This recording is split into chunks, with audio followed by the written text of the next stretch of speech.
J'aimerais vous raconter une séance qui s'est passée dans mon cabinet d'hypnothérapeute afin d'illustrer ce que nous avons vu dans la première vidéo sur la base de la souffrance, maîtriser ses émotions. Alors un jour, j'ai reçu une dame d'environ 40 ans qui paraissait très anxieuse. Elle a commencé par me raconter sa vie. Et quelle vie! Née dans un pays africain, elle avait fui la misère et les coups de son mari pour venir s'installer en France. Imaginant toute la souffrance que cela doit procurer de fuir son pays et d'être victime de violences conjugales aussitôt, je m'empressai de lui demander si c'était par rapport à cette violence conjugale qu'elle venait me consulter. Et à ma grande surprise, elle me répondit: «Non, non, pas du tout, c'est très fréquent d'être frappée par son mari dans mon pays. On sait qu'on doit vivre avec ça». Alors elle m'a raconté son périple pour venir. Elle m'a raconté qu'elle avait été violée, par exemple. Et là encore, je me suis empressée de lui demander si c'était par rapport à ces abus sexuels qu'elle venait me consulter. Et elle m'a répondu: «Non, non, ce n'est pas par rapport au viol que je viens vous consulter, je m'y étais préparée avant de partir. Je savais que cela pouvait faire partie du voyage». Et puis elle m'a raconté aussi qu'elle avait perdu un enfant durant ce voyage.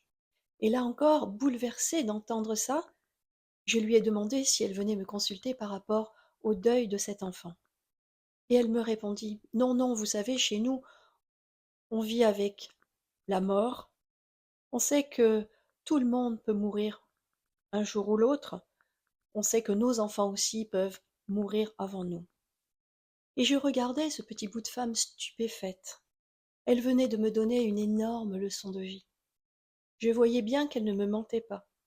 Elle avait réussi à dépasser seule ces événements tragiques. Ils étaient des cicatrices, mais certainement pas des plaies béantes. Et elle ne se voyait absolument pas comme une victime. Elle avait tout simplement intégré ces faits comme des événements qui pouvaient lui arriver. Ainsi, elle n'a pas été traumatisée par le caractère impossible de ces événements.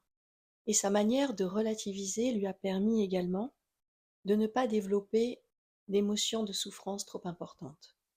Alors, me direz-vous, mais pourquoi était-elle venue me voir? Eh bien, tout simplement parce qu'elle avait un entretien d'embauche, et qu'elle était terrorisée, même après tout ce qu'elle avait vécu, par l'idée d'échouer cet entretien et de ne pas pouvoir trouver de travail. Et on peut voir ici encore, lui générer ces émotions d'angoisse et de stress. C'était la différence entre l'image qu'elle avait d'elle et l'image qu'elle souhaitait renvoyer. Avec une petite séance d'hypnose, cette dame est allée bien plus confiante à son rendez-vous et elle a eu son travail.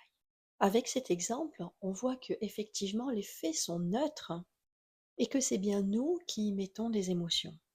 Là où certaines personnes seraient détruites, d'autres n'en ressortent qu'avec quelques cicatrices et parfois encore plus de force.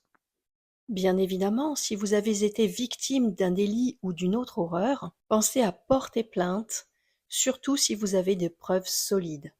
Cependant, la justice est peut-être très loin de ce que vous imaginez, et vous risquez d'être déçu. Je ne vous ai pas raconté l'histoire de cette cliente pour vous culpabiliser. À l'époque, j'aurais été moi aussi bien incapable de surmonter les défis qu'elle a surmontés sans être traumatisée. Et il est parfois normal de ne pas réussir à dépasser seul des événements difficiles de la vie.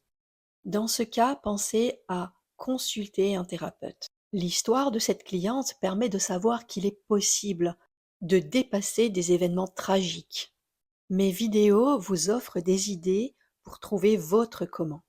Dans la prochaine vidéo, nous parlerons de l'intérêt du stress, des angoisses, des peurs. Merci de vos commentaires, de vos partages et de vos likes.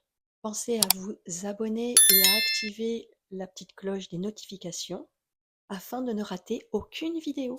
À très bientôt. Au revoir.